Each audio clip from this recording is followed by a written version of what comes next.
False start. That was a welcome to Destination Freedom. Glad that you're here. Um, as usual, if you enjoy the broadcast, be sure to like and subscribe. We like to see a steady growth in our subscriptions here on the Destination Freedom Facebook as well. You can follow us on Facebook, or here it is on YouTube Live. Glad that you're here. Tonight, or this is 7 p.m. Eastern Standard Time. And I want to get into some details about the upcoming events that we're pursuing. And I would love for you to be part of those events.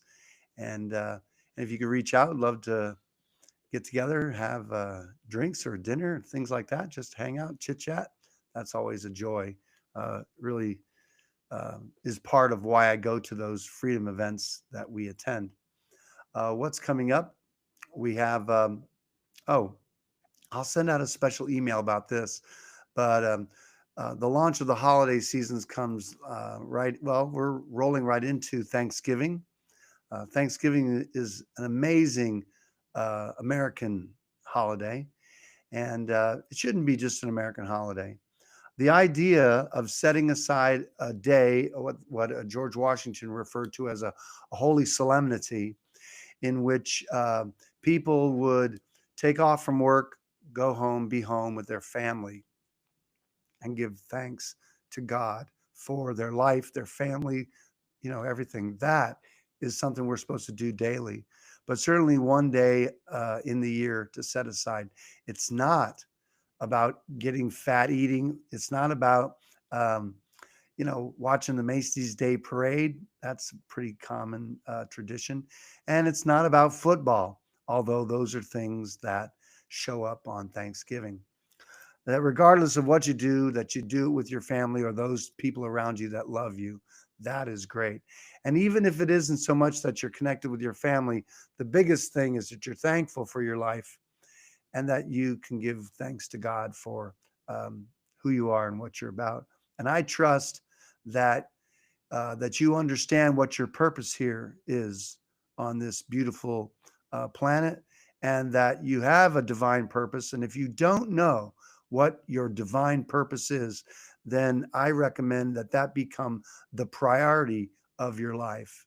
And so I'd be glad to be a part of helping you determine what your purpose is, and that you launch and are um, that's what makes up your day, the work that you do, who you serve, who you bless, and that and from that place, your joy, that you can pursue your happiness and create wealth that is your life. So I hope that for you. So that's Thanksgiving's going to come up, and the office will probably be shut down. Um, we may be still doing stuff on Wednesday, but generally speaking, the office will be closed on Wednesday, and we will reopen on the following Tuesday. So if communications and messages are missing, you'll know that we'll be back into the swing of things that following Tuesday, whatever day that is, right? I think we're going to be rolling right into December. How about that? And of course, a tradition is that day after Thanksgiving is that Black Friday. Oh, let's talk about right now. I do have some discounts with our full passport process. So if you go to the website, we have a significant discount. I don't know. I think it's like $400 or something. But anyway, go look to do the full passport process. That'll be a great deal for you. I think we have a couple of those left. Love to have you get on board with that. So those will be running out um, by the end of this month. So be sure to take advantage of that. And that should be an awesome thing. What else is coming up? Um, yeah, so the holidays are coming up. Now, I wanted to, people talk about all kinds of things like, let's put Christ back into Christmas. Well, listen, Christ has never been in Christmas. Anybody who believes that Christ was, in Christmas, two things they don't understand. One, the Bible. The second thing is they don't know the history of Christmas. Okay. So if you get a clue, that'll be great. And I don't mean to say that, listen, I love Christmas and I love, all the holidays, but really, and I don't, and I'm just thinking about myself is Holidays begin um, even in from right at Thanksgiving or somewhere in that time all the way to New Year's. So there's like three different events typically. You have Thanksgiving, you have Christmas, and you have New Year's. Those are significant. And as much as those are things that I like to do. And again, though this time is supposed to be about connecting with family, being thankful, all those things. And of course, I'm thankful for my faith. But here's the thing you can check out if you like, and that is you can do a Google search. Matter of fact, Michael, make a note of this. Um, I will put in the info down below a link to um, a writing that was called, I believe it was called His Star, or it might be the Star of Bethlehem, or whatever it is, that actually is based upon the astrological record. About in the story of Jesus Christ's birth, you have the conjunction, yeah, a conjunction, or you have the star that the wise men saw in the far east and all that. Anyway, they can track where the stars were. And so I'll show you a link that the accurate date, you're not going to believe this, but if you've ever looked it up, that from historical record, astrological evidence, that's science, as well as the Bible, you'll see that Jesus Christ was not born on December 25th. That's just a pagan holiday, but that he was actually born September 11th, 3 BC. So how's that? That's kind of stinks. It stunk. Would you think it was an accident that these idiots did their deed on 9/11? No kidding. Right on Jesus Christ's birthday. Tell me that wasn't some sort of a Zionist thing. That's astonishing, isn't it? But anyway, so what a strange time it is. But check it out. Check that link below and see if um, you don't find that some fascinating history. So getting back to Christ being in Christmas, it's not really Christmas in and of itself. Now, I love the holidays. I love even Christmas, if you will. And it's great for when you have little kids and all that stuff, and you talk about giving, and of course, the theme of it is the birth of Jesus Christ. But it's amazing. Don't forget, historically speaking, that the world crucified Christ. Okay, so the world wasn't all ready to receive him. That's the thing that just the so here it is. This Jesus Christ was born, lived, died, was raised again, sits at the right hand of God. We're going to celebrate his birthday like his birthday. Can you imagine your family celebrating your birthday like you just were born? You're born goo goo bad bad guy. That's just obscene. But nonetheless, that's what Christians do. Astonishing. Well, that's just the way life is. Not very bright, but get the heart of the idea of how we love that great giver of gifts, the Creator, who sent His Son. So anyway, that's something to think about.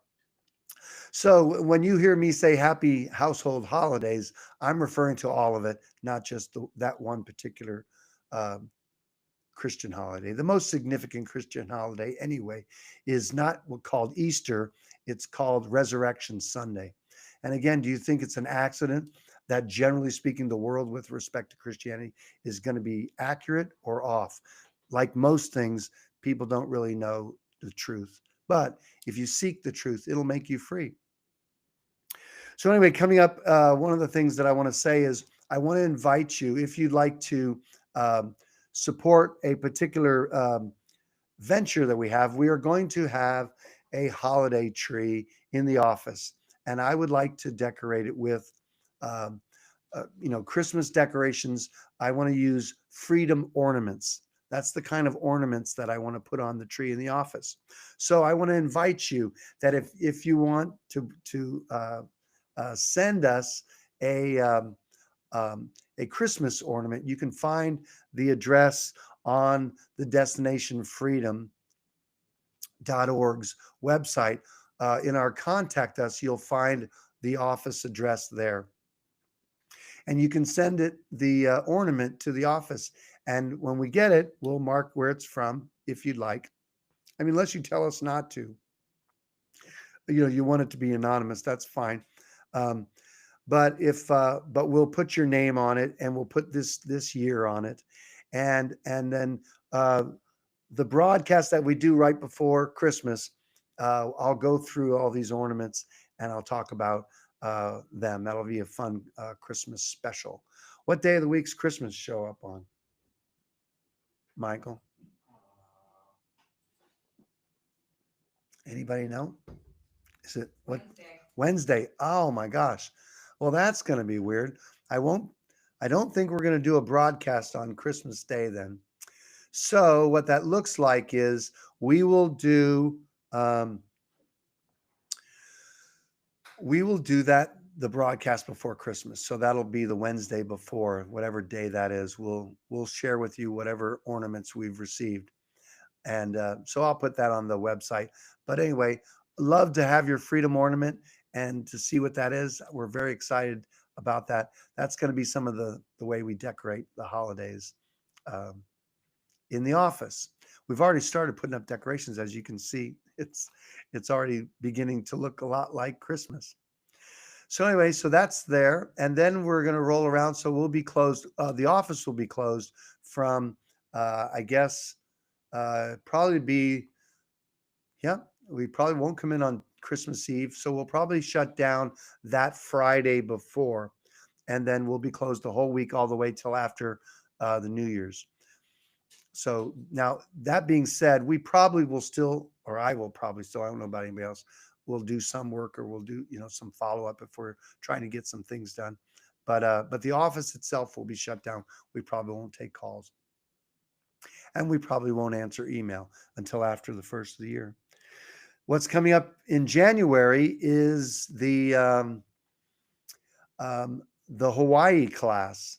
And so we have a registration right on the website. So if you see my picture on the website, underneath it is a video. Then there's a button that says full passport process. And underneath that button is the state citizenship class, I believe.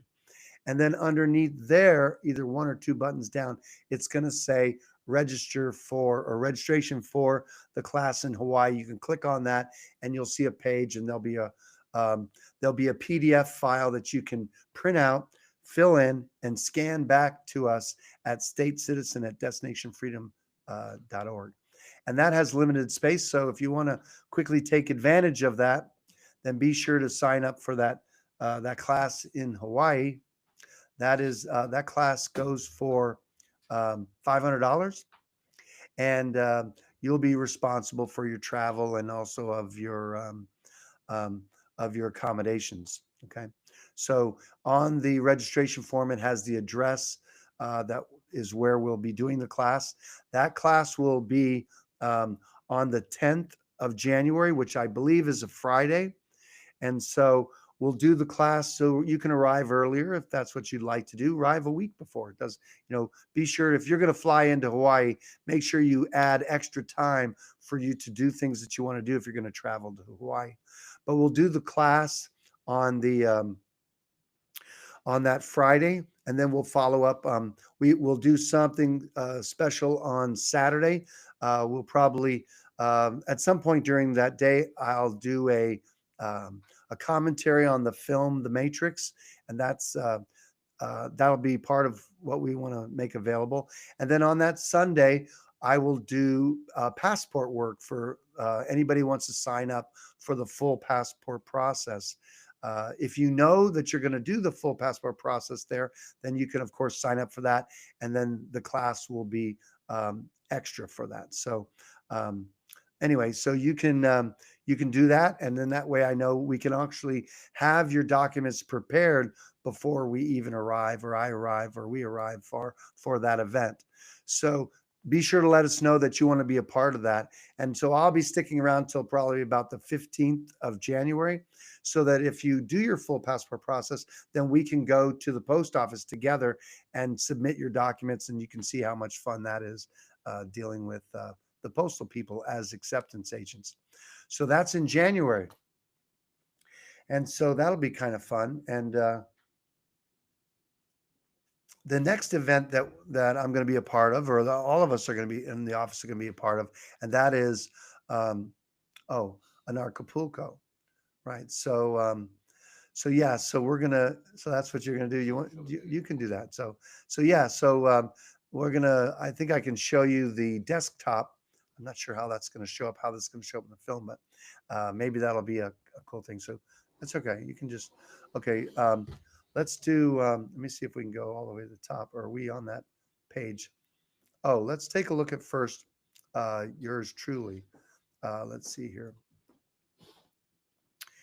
Yeah, as you can see on this, I'm just looking at we'll come up to the cost. So here's the speakers. So you have Jeff and um, uh, different people that are coming. And then we have yours truly over here. Look at that. Going to be one of the speakers. I'm going to be speaking on Wednesday, right, of the conference. Yeah, that'll be kind of fun. Now, one of the things we're going to do at an Acapulco is you're going to be able to sign up for the state citizenship class. And so we're going to do that class over 2 days, 2 mornings. We'll do about 3 hours, 3, 4 hours, whatever. On I don't know when exactly. We'll announce that, but we'll do a class right there in Acapulco. You can't beat that. And so that'll be available. And so that's cool. So let's see what else. So going back to the cost, let's take a look at the website. So they have a virtual access for $100. The general admission is $5. Did that just go up? Did that just go up? Yeah. I thought that was $450 the other day, but maybe it did. So anyway, that's $500 for general admission. The VIP, which we recommend, is $1650. Look what it includes, a bunch of other amenities, so you can enjoy that. So yeah, that's what we're doing. Is we're going to be a part of that VIP, and we're looking just to hang out with you, have drinks, and go out to dinner, or do something. And we're open for figuring out what that looks like. But that should be a lot of fun. That's in Acapulco, Mexico. And that's going to be, let's see the dates on that. Let's see what we got. Oh, here it is. They have an opening party on the 16th. So the main event is the 17th through the 21st. And then they have something the next week, which they call Agoraforco, and that goes till the 28th. So that's the 22nd through the 28th. And so that's exciting. And we're looking to be a part of that whole thing. So if you want to come down and see us in Acapulco, Mexico, that would be great. Let me just see if I can put us back on the, let's see, stop sharing the screen. There it is. All right. Maybe that went back to that. Well, that's cool. It looked like I was in there some. I can see how it was set up. So that's coming up in February, the end of February, or that's I guess the 16th through the 28th total. But an Acapulco ends on the 21st. So come down. My rule in general is if you leave America to go somewhere like some other place on the planet, be sure to go for don't go for a week. You can't do hardly anything in another country in covering a week, because you arrive after traveling across the world, and then you get to decompress. If you decompose, you'll be able to get on the plane a lot easier because you'll be a lot lighter. I think a weekend at Bernie's. But anyway, but no, you get to, you have to decompress when you travel. When you get back, whatever you do, never come back from vacation and the next day go to work. That's maddening. Do not abuse yourself that way. Come back from vacation, then take your time putting away your stuff, and then just kind of take a couple of days off to recover from your vacation, if you will. Depends on how you do your vacation, but just being there, they get a chance to involve themselves with a lot of different people. Yeah, I agree. I mean, that's one of the nice things, is just to meet so many people from all over the world. Imagine developing friendships from people from other countries who love freedom as much as you do. That's exciting. Yeah, that's really a joy. It was great. What I noticed, though, when we went to Mexico, we were looking for restaurants to go to. I noticed that every restaurant is a Mexican restaurant. I know that occurred to me. Even the Italian restaurants are made up of Mexican people. That's the greatest. No, there's other restaurants besides Mexican restaurants. But I'll tell you one thing. The food is very good there. I remember when uh, it was interesting the last time that Michael and I went. We went last year, or which is this year actually. Um, I was, the writing on the back of the passport card is very tiny. That's my excuse. Now, the passport card is to get into Canada and Mexico. Okay. And I've been talking about that for a long time. And I was looking forward to having my passport card that I would, that I would go to Mexico, that I would use it. What I didn't realize that it is for Canada, Mexico, but only for driving in or for being on a boat. You may not fly into Mexico with a passport card. You have to have a passport book so they can stamp the visa or whatever they're doing. That's maddening. But anyway, I got to Boston with Michael, and I had my passport card, no book. So that was so. We were there extra time, but we're going to miss that flight. So I sent Michael ahead with my luggage actually because I paid for extra baggage, so he has to take 2 bags now. That was bad. And then I was having my assistant come and deliver me my passport so I can be on the next flight that they were booking. And that was a fiasco just trying to, get the passport. So he got back enough time. They were moving me ahead of the line and everything. And I was running like OJ Simpson in in the airport, jumping over, all the benches like they do in those Avis commercials, he was doing. Hertz. Was that the way commercials Hertz? Yeah. Anyway, like the rental car. Anyway, I get to the gate. The plane's there, but the doors close. I missed that second flight. So now, then eventually they booked me for the next morning, flying to meet Michael in Mexico City. So imagine he lands in another country. They speak a different language, and he's there. He takes the hotel room, which we had already booked. That was nice. So I stayed the night in Boston, and then I flew out the next morning, and then late morning or whatever it is, or maybe it was in the afternoon by then. By the time I get to the arrive at the airport in Mexico City and then get to the hotel, he's there. We pick up. We go as soon as we get back to the hotel or back to the airport again. They literally were boarding the plane to Acapulco, and we just got there. We're running down to find the gate, and we already hear that they're boarding. So we get on the plane, get there. We arrive in Acapulco and we're starving because we got to the airport in like the afternoon, and then we're finally like 24 hours later we're arriving in Acapulco, and we sat down to a nice uh, Mexican dinner, which was lovely. Our taxi cab driver took us to the place that he says is one of the best restaurants in the area for everybody to go to. So that was a lovely way to go. And then from there on, we stayed in some places, and it was great. So it was a great time to be with my son and to be in uh, Acapulco, especially if you're from New England in the middle of the winter. One nice thing is one of the things that was extraordinary was we noticed that there were birds flying on the beach and stuff, and we noticed that um, there were baby turtles coming out of the sand trying to make it down to the beach, and they weren't making it on their own. So a lot of people were grabbing the turtles and taking them to the water, and the birds were still um, dropping into the water and going for those little turtles. That was amazing.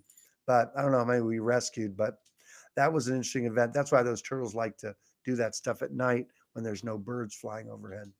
They probably do better that way. But anyway, Mexico was cool. Acapulco was lovely. That was I got to spend some time with Jeff Berwick last year. That's when I went to his home and we did that video that people see if you haven't seen the video with Jeff Berwick. Gives a little bit of background on what we do. So anyway, so that was lovely, Acapulco. Then hopefully in April, it's our intention to go to Liberland, which is going to be the 10th anniversary, I believe, of Liberland, and we will, Michael and I will fly over to Liberland and go and hang out there for a week or so, and that'll be a lot of fun. And so we're looking forward to doing that. If you haven't learned about Liberland, we will also have a link for Liberland on this video down in the message thing, and then you can Check it out if you want to be a part of creating a new country that's based in liberty and freedom. That's a lovely idea. I love being a part of that. I had met Vit, who's the president of Liberland, in Acapulco, and talked to him about being a part of the project. And also, we're working on that, and that is a lot of fun. And so that's just um, some of the events coming up. I'm trying to think of some other things with respect to that. Um, but that's all the way into April, and then of course next year, it's a good possibility I will be doing. We'll be doing Pork Fest, which is the Free State Project's. Um, there are the summer camp for the Free State Project, and so that's in New Hampshire. If you'd like to check out New Hampshire, I'd love for you to be a freedom-minded person and be in New Hampshire. Come, and as Mr. Rogers would say, come be my neighbor. So that's a lot of activity, and hopefully, in the meantime, we'll be helping people unplug from the matrix and free up your capital, so you don't have to support the central banks and all of that mess. If you want to know more about what we do, you can go to destinationfreedom.org, and we have a class. You can click on classes and workshops and find the class called State. Well, actually, on the front page of the website, underneath the video, right there, and it'll say State Citizenship Class. You click on that, sign up for that class. That'll give you about 6 hours of teaching. That'll show you who has an income tax liability. You'll be able to determine whether that's you or not. And you'll also learn that the income tax, the federal income tax, as evil as it is, you can find out that it is Constitution, as evil as it is. Now, no, I mean, listen, the federal Constitution has empowered the federal government to do exactly what it's doing. Isn't that amazing? So that's astonishing. And as you know me, not a big union guy.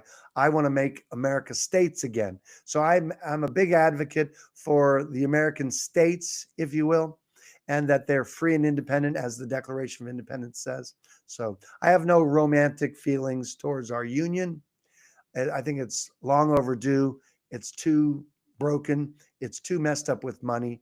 It's too fascist. When I say fascist, I mean business in bed with government, not a good mix, as Mussolini said.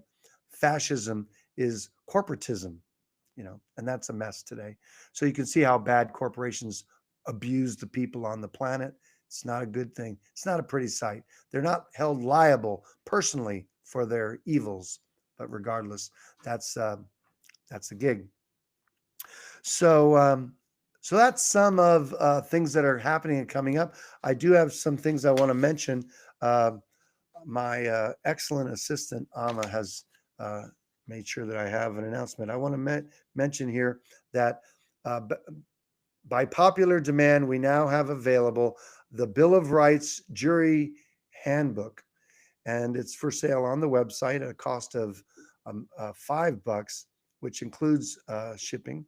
And you can find that on the destinationfreedom.org website. It's a wonderful. Let me see. I have one here. Let me see if I can show it to you as he steps out of the shot.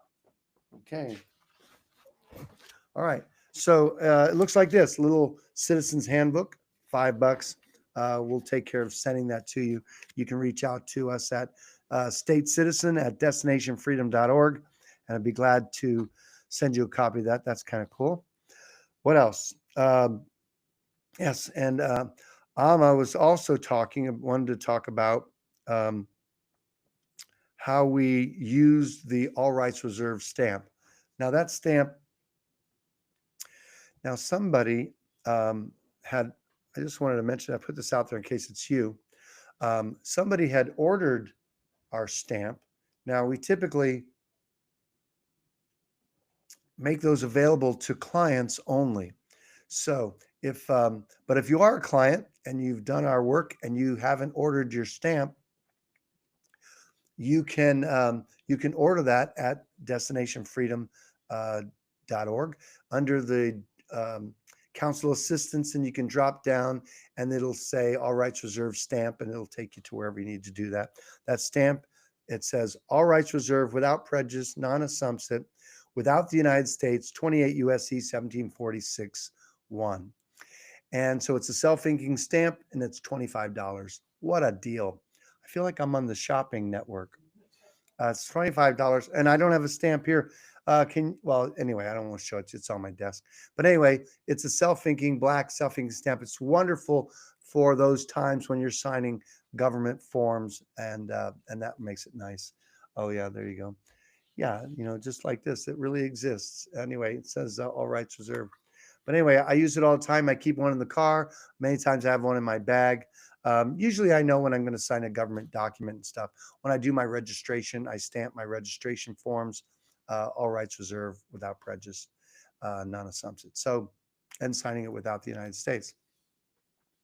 So that's a fun thing. Now, I want to talk a little bit about how that's used. And again, if you're writing up documents, you certainly could put that sentiment on your documents. So it's not every time you sign your name. It may not be appropriate. But if you're going to sign a government form, that's a great time to use the stamp, because it's just clear in what your intention is, and that's a nice sentiment associated with your signature.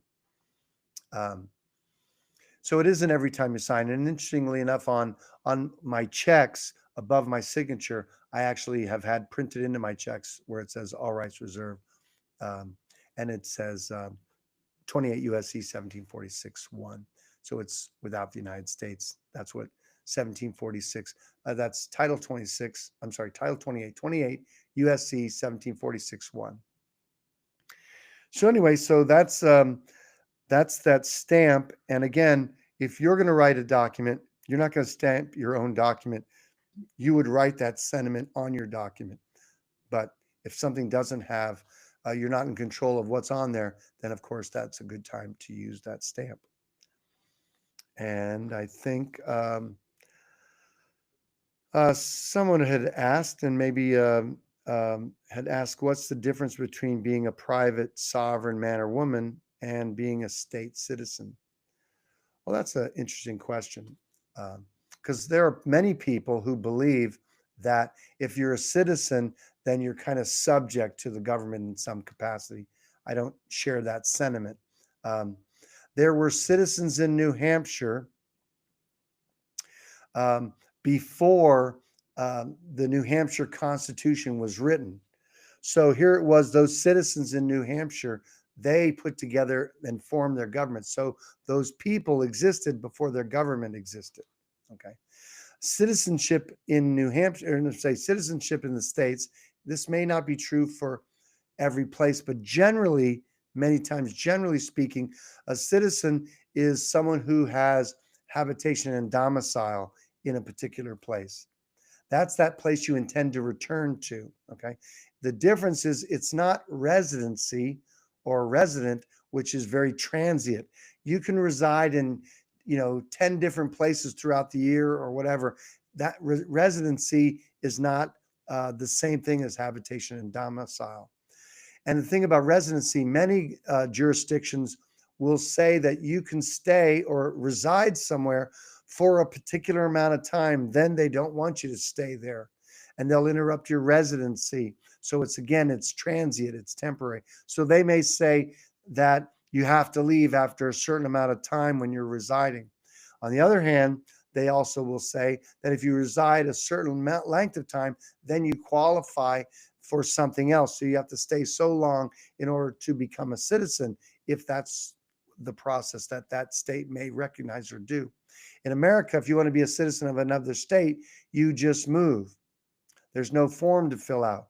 What you're doing, though, is if you come to one state and have a driver's license from another state, where you have that driver's license is where you have your habitation and domicile. And you don't have habitation domicile in another state unless you cut off the driver's license from the one state and then set up a new driver's license in another. Then you've made that cutoff and you've established a new habitation domicile. Now I'm using driver's license as one particular thing, because in America, you can't have a driver's license from different states. You can only do that from one state, which is indicative of habitation and domicile. In America, you can only vote in one jurisdiction. You can't vote in multiple jurisdictions unless, of course, you're a Democrat. Then you can vote anywhere you want, as often as you want. So that's the nature of that. Or, and I wouldn't make up that Republicans are clean completely, but nonetheless, both those parties stink. One stinks more than the other, in my opinion, but they both definitely stink. So I tend to be conservative, and I'm very critical of any of these parties. They're a stinking another form of matrix, another level of control. They both are corrupt. There's no question about it. So anyway, but the idea of habitation domicile, what's unique to habitation domicile is that place where you would have a duty to be on a jury is unique to one place. Only a place to where you vote is unique to one place, and where you have your driver's license is unique to one place. That shows habitation and domicile. And you wouldn't be able to have a driver's license in one state and vote in another. You wouldn't be able to be on a jury in one state and then vote in a different state. So those are based in habitation and domicile. And even though a government or somebody may, what they say, conflate those terms, and like as if they mean the same thing, they absolutely do not mean the same thing. Residency, or to reside, or a resident is not the same as habitation and domicile. And all you have to do is look it up. But that's the truth, and courts have ruled on these things time and time again. So back to the question, is there a difference between the private sovereign man or woman? Well, let me just say this. If you had a statutory citizenship like the 14th Amendment is, that's created by a government, that would not be a private citizenship. That would be public. That would be governmental in nature, like the 14th Amendment is. The 14th Amendment citizen, that U.S. citizen, is a statutory citizen because it was created, that citizenship was created by an act of the legislature of the United States, if it actually was properly ratified. I don't believe that it was. But nonetheless, that's what the existing government and others believe about the Constitution, is that the 14th Amendment was ratified. I would beg to differ. I don't believe truthfully that the 13th Amendment was ratified properly, the 14th and the 15th. I don't believe the 17th Amendment was ratified. 17th Amendment is what changed how senators are elected, from being appointed by the state legislatures to being a popular election.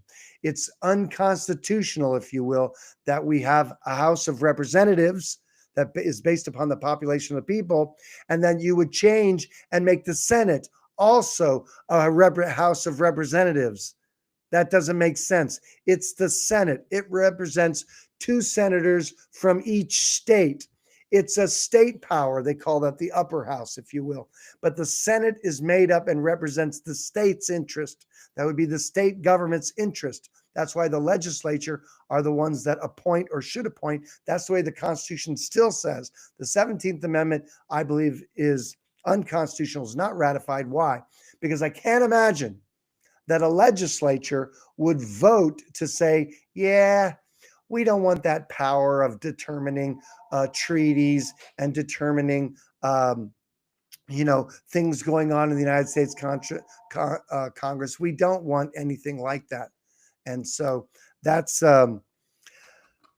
just an amazing thing. But that's my belief. I have not done the research on and looked into every state that voted for the 17th Amendment. That would be a fun project to embark on.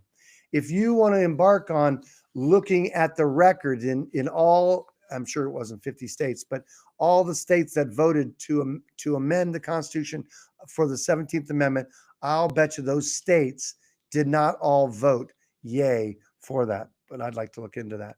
I know that there's a book that I have. Let me see if I have it here. I don't see it in sight here. But the guy that wrote the book, The Law That Never Was, I'm spacing his name. It would be here. The law that never was. Where did that go? I had it here. Did we move a bunch of books out of the way? Okay, nope. I don't see it here. It's a blue book. Anyway, I have a signed copy of that book. Um, anyway, he showed irrefutably that by the standards of what it takes to amend the Constitution, the 16th Amendment was never ratified. That's the facts. Does anybody care whether that's the facts of that amendment? No. And this is the beauty, not really, I'm being sarcastic. The beauty of the common law is because you know what the people want, they'll get. The people will have their will. So if the people don't care whether it was ratified or not, and they're just going to accept it as that it is in fact law, then that's the common law. That's the people having their will and doing what they want. But when you have ignorant people electing people that are not of high moral standard, you'll have those people controlling the ignorant, and the ignorant are easy to control. So that's just the nature of it. Back to our comment about the private sovereign man or woman. Well, it's irrefutable that you're either going to be a man or a woman. It doesn't have to be proved. We hold that truth to be self-evident that a man is a man and a woman is a woman. Now it says men and women naturally are private unless they do something that brings them into the area of governmental. Now, when we use the word sovereign, which we don't tend to use the word sovereign because it has a negative connotation with respect to legal work and things like that. The work we do is not the sovereign citizens movement. Okay. What sovereign means, it's just very simple. It means separate and distinct. The original sovereign was the Almighty, and he was separate and distinct from him being the creator, is separate and distinct from his creation. So you have the creator and his creation. That's they're separate and distinct from that. So God being the ultimate sovereign. Okay. Then, interestingly enough, God will create his man, and his man is separate and distinct, certainly from him. But the idea is that all men are separate and distinct from each other. They're sovereign with respect to each other. Then men make up governments. At no time are governments ever superior to the individual. Ever. Nowhere ever is a collective, a group of people, superior in any way or authority from the individual. The individual is the highest with respect to each other because they're sovereign, separate and distinct from each other. No other individual is above you. Okay. And there's no such thing as women's rights. That's just fantasy. It's a misnomer. There's no such thing as men's rights. There's no such thing as black rights or gay rights or any other group rights. Rights aren't that way. We hold these truths to be self-evident that all men, and that would be men and women, all men or mankind, all men are created equal, and they're endowed by their creator with certain unalienable rights. That among these are life, liberty, and the pursuit of happiness. The idea is that whatever gay people or women or whatever group want to claim for rights, if they're truly claiming a right, then the truth of the matter is everyone has that right. That's the truth about rights, okay? So if gay people are talking about gay rights, they're just talking about privacy. And then what, how two people can be with each other, okay, without violating each other. And it's a wonderful thing for yourself to claim your rights and say, this is what is divine. You practicing or living out or enjoying your rights has nothing to do with anyone else. Now, the interesting thing about rights is that if you don't understand rights, or if you think privileges are rights, you're not going to understand what is natural. All your rights come to you when you were born, okay? And so it's interesting, but you can't, as a child, you can't really demonstrate them until you come of age of maturation or when you are mature enough to take care of yourself.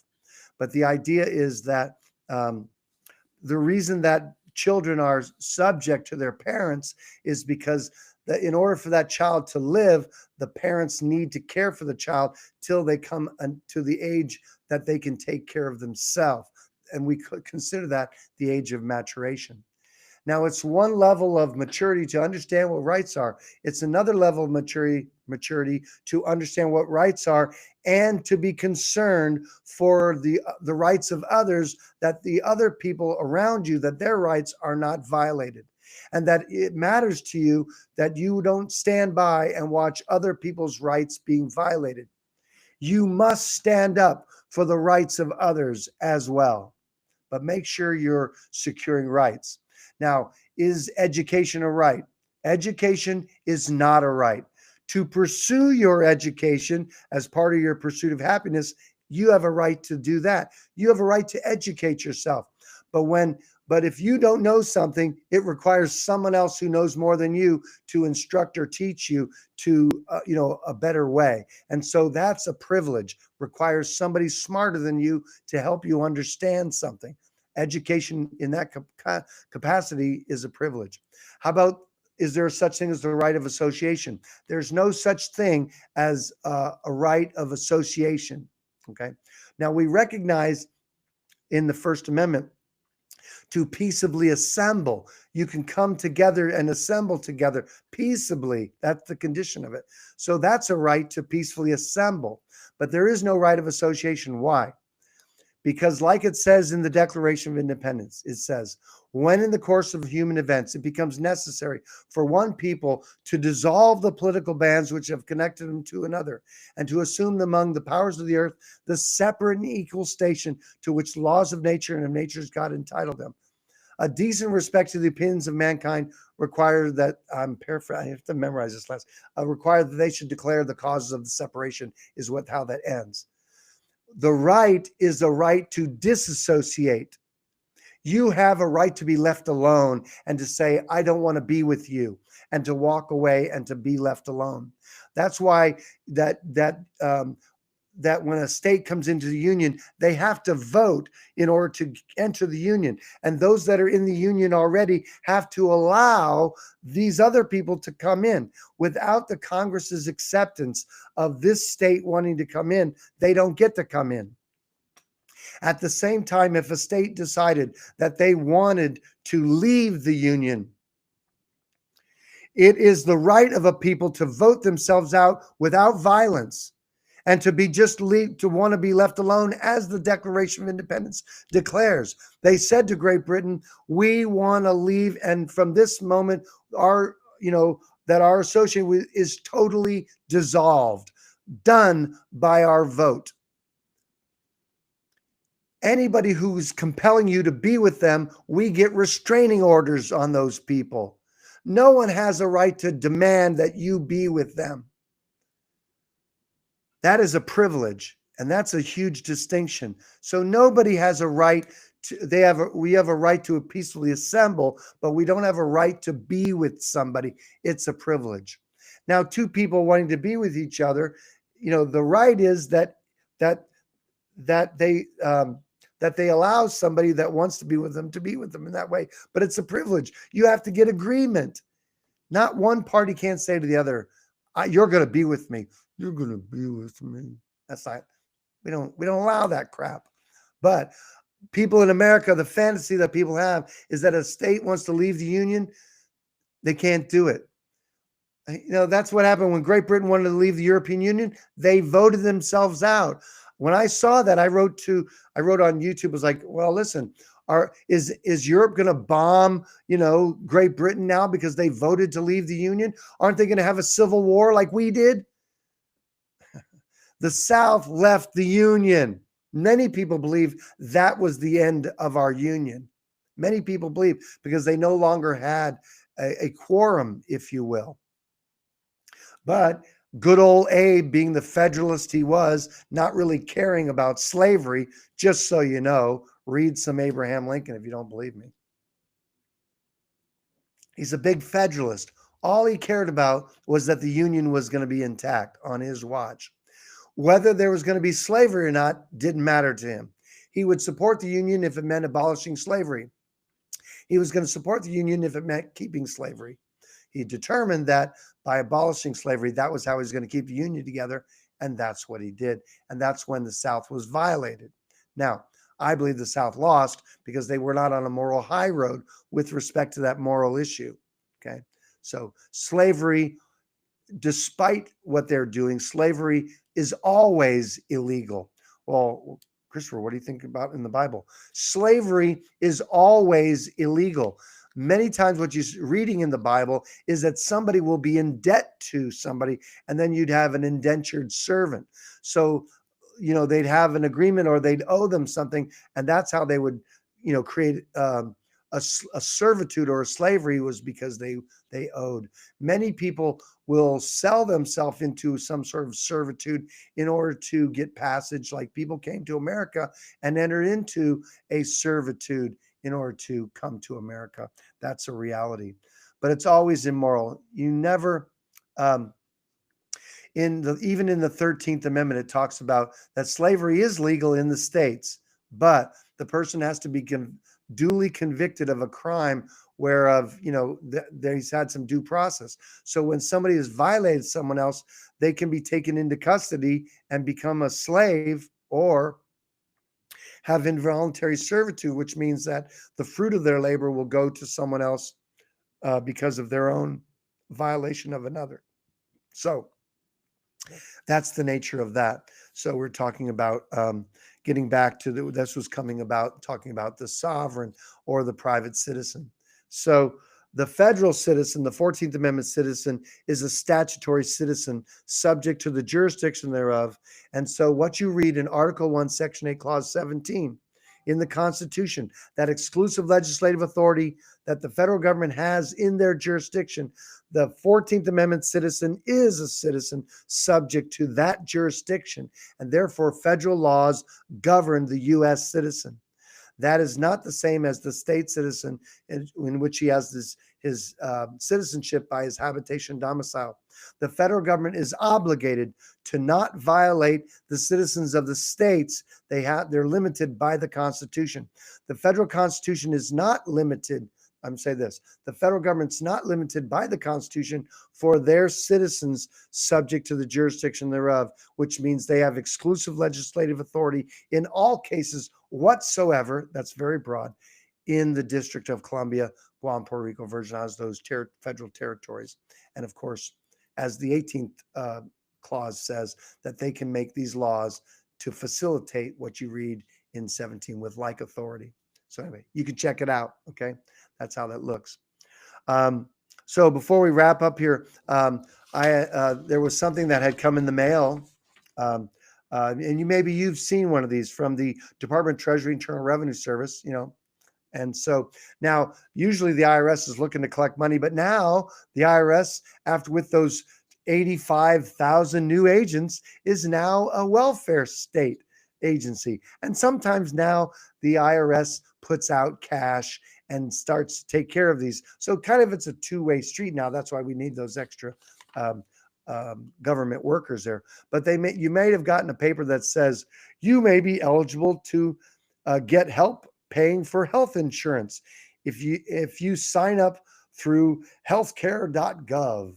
So you might have got that in there. So people ask, well, should I respond to that? Well, of course you should respond to that. Now, if you're not a federal citizen, if you're a federal citizen, then IRS has some welfare for you to help you pay for your health insurance, whatever that is. You can look it up. But if you're not a federal citizen, if you're not a 14th Amendment U.S. federal citizen or a resident alien, well, then you might respond back to them and let them know that you don't qualify for this type of welfare or help, if they would. And that, and like I'm going to say to them is, thank you for that offer. I don't qualify, not being a U.S. citizen or resident alien. Please remove me from your database. I don't want to receive any more of your correspondence. That's how I'm going to respond to it. So we'll get that done this week and get that in the mail back to the IRS, the Internal Revenue Service. So. Well, anyway, that was, we're coming down the last 5 minutes there.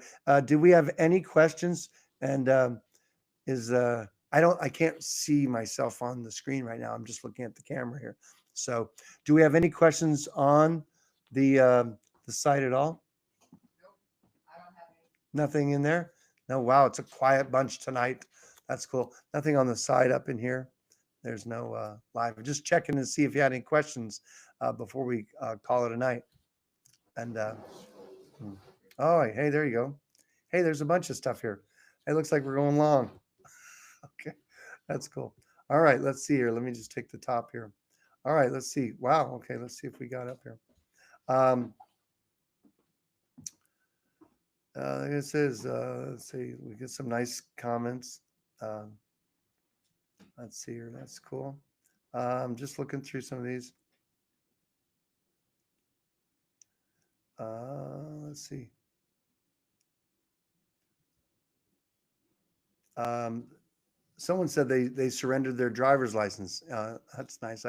Riding the bus is not always fun. I mean, I probably would give up my car if I lived in the city, but um, that's um, that's a common thing that people do because we don't have an excellent remedy for people. Um, I don't recommend that people travel around without plates on their car. The reason I don't is because these jurisdictions are very tiny. They're not all on the same page. And unless you're okay, and it's up to you, your freedom's your own. Uh, Unless you're okay with being stopped by a cop at your door because they can see something's up with you, and the automobile you're driving or your car or you're traveling with, whatever the term that you're holding on to. I hear you. That they can tow your car, arrest you, and do that. If you're not bothered by those things when you're on your vacation or doing something, well, then by all means, take your stand and do what you're going to do. And if you believe you can prevail in court, that also is a wonderful thing. That's yours to do. It doesn't always work. And that's unfortunate because, again, these jurisdictions are all little. These cops are stopping you because they're in the revenue collecting business. And so that's just the nature of it. So, again, I don't recommend it. What I do recommend is that if you do those processes, which we have an alignment workshop on the website, we just want to make sure that it's congruent with the work that we do with the passport process in declaring your state citizenship and not your federal citizenship. And so that's why we do alignment work so that we can have documents in our with the driver's license application, all that. So, and again, we have those classes online, but that's what I recommend. But not everybody's in that same place, which is fine. And someone says, do the FOIA requests get mailed to me or your office? Well, if you put your return address on there, then I would hope it's getting mailed to you. Unless you put my address on there, I don't know. Um, but I would say you'd want them to mail your FOIA to you. Now, Steve, I don't know who you are. So there are situations in which we have clients that are in another country. And many times we will set up and do the FOIA from here so that the State Department will just mail them to us and then we make arrangements for the client. Outside of that, I would just say you should um, have them mailed to you. Let's see. Can't run for office until you're in office. Um, so it's it can't run for office and if you're in office. Not really sure of that. Listen, I ran as a selectman in my town and was elected, and so there was a year or so that um, I was in my town government, and so that's all good. I was there because the people in my town voted for me to be there, and I represented them. And so when I swore in my oath to uphold the Constitution, that would be both state and federal, if you would. They also had a line in there that I would uphold the laws of the state of New Hampshire. I told them right afterwards that I took that oath, but I told them, I said, but I want you to know that if at any time the laws in the state of New Hampshire violate the Constitution, both federal and or state of New Hampshire, I will not support those laws. So that would not be something I would do. I didn't get elected by the government. I got elected by the people in my town. So how about the government that never was? That's I like that. Mostly subcontracts, yeah. Um, Then it says, court ruling 1790, no man created law above man. That's all good.